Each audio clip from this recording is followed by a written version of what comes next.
There's a word from the Lord today, and it's the third word from the cross, found in John chapter 19, verse 25 through 27.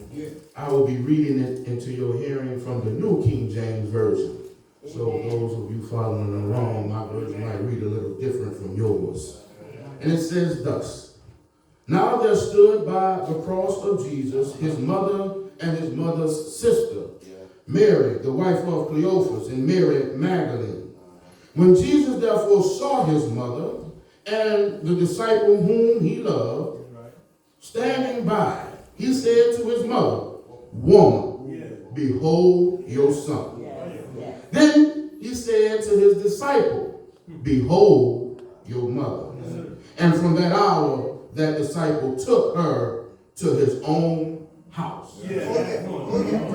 For a topic today, I want to talk about knowing your role. Knowing your role. Today, let us ponder a profound moment captured in the Gospel of John, where Jesus on the cross addresses his mother not as mother, but as woman. In John chapter 19, verse 26, we witness a significant transformation, a shift from earthly ties to a deeper spiritual significance.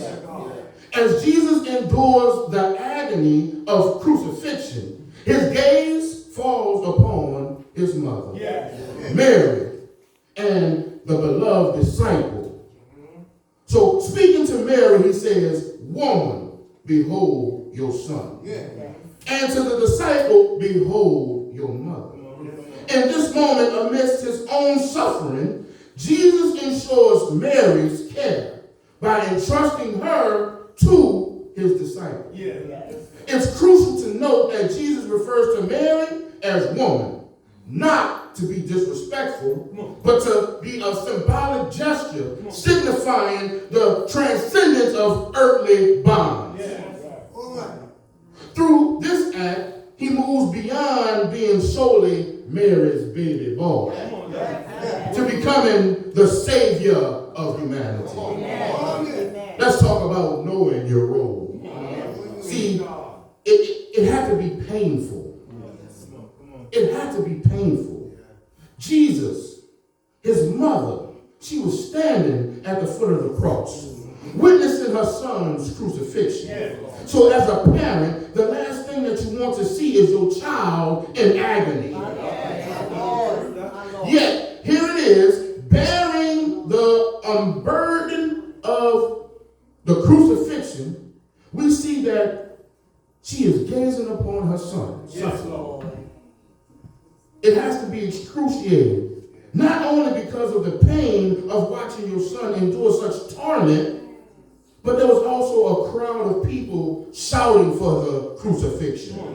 There was a crowd of people ridiculing him. There were people hurling criticisms at her dying son. The level of anguish, it had to be undescribable. We must acknowledge that our earthly connections, though precious, they are transcendent. Our role as parents, children, siblings, and friends, it carry weight, yet they are not ultimate. Following Jesus' example, we are urged to see these connections from an eternal perspective. While we should love deeply, we must also hold on to them loosely, recognizing that our ultimate loyalty belongs to God. Mary, once cradling her infant baby boy Jesus, now stands by the cross, witnessing her son's sacrifice for all of humanity. In that poignant moment, Jesus addresses her not as her earthly son, but as her sovereign Savior and the Savior of the world. He declares, Woman, behold your son. Referring not only to John, but symbolically to all mankind. This exchange imports a profound insight for us. It illuminates the nature of earthly relationships and the divine purpose that surpasses them. So just as Jesus relinquished his earthly ties, we too are called to let go of our attachment to the temporal and embrace the eternal. Not only was it painful, but it was also personal. Jesus provided his mother with someone who would take care of her in his absence. Notice that the text says, woman, behold your son. Son, behold your mother. He didn't put her in anyone's hands. He put her in the hands of one of his beloved followers. No other disciple was at the cross, but John was at the cross. Jesus was following the Jewish customs of the day. They talk about honor thy father and thy mother. But there's no bigger honor than a mother who's widowed and her son takes care of his mother. After she rocked him in her arms and raised him up, she had a need. After she raised Jesus and bore him, Jesus notices that his mother now has a need. My Lord. What was the need? My Lord. Mary was in need of a Savior. So Jesus was faithful to his responsibilities as a son. And today, Jesus is still taking care of his family. Matthew chapter 6, verse 8, it says, therefore, do not be like them, for your Father knows the things you have need of before you ask of him. Romans 8 and 28 says, and we know all things work together for good to those who love God, to those who are called according to his purpose.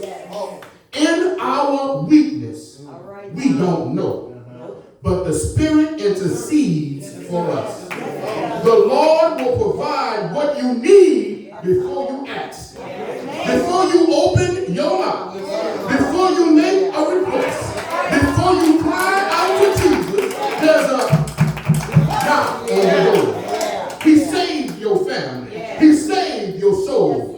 Before we even think about it, he knew our needs. He was performing a great work of redemption. This passage from the Bible serves as a poignant reminder of the power of love, sacrifice, and the importance of caring for one another. Even in the midst of a trying circumstance, we are reminded that true fulfillment stems from aligning ourselves with God's purpose for our lives. Jesus' earthly mission was to reconcile humanity to God. And in that pivotal moment on the cross, he fully embraced the purpose. Similarly, each of us is called to discern and embrace our unique role in God's redemptive plan. Know your role. We understand that releasing earthly ties doesn't diminish their sacrifice, but rather elevates them to a higher realm. Mary, though no longer Jesus' earthly mother in the conventional sense, becomes a symbol of humanity, united in a shared need for salvation. So likewise, when we surrender our earthly attachments to God, they undergo transformation, infused with eternal significance. So dear friends, let us heed the example of Jesus and Mary. Let us realize our grasp on the temporal and embrace the eternal. Let us find our true identity and purpose in God's plan for redemption. He paused his assignment to make sure his mother was taken care of. The crowd was mocking him, but he made sure his mother was taken care of. The thieves were taunting him, but he made sure his mother was taken care of. The priest was criticizing him, but he made sure his mother was taken care of. The soldiers, they were uncaring while the Savior was bleeding and dying. But in spite of it all, Jesus was caring for his mother. He was chosen by God to operate without a license. What am I talking about? My God. Yes. What am I talking about? He healed the sick without taking a medical board exam or obtaining a license. He raised the dead without a mortician's license or a funeral director's license. He restored fractured relationships without a degree in counseling or psychotherapy. He walked on water without the benefit of a degree in physics. He opened blinded eyes without a degree in ophthalmology. He fed large crowds without a degree in culinary arts or passing an inspection by the health department. He gathered large crowds together without a permit for lawful assembly. That's who Jesus is. And may we, like Jesus, be willing to let go of earthly ties and fully embrace our calling as children of God. Know your role.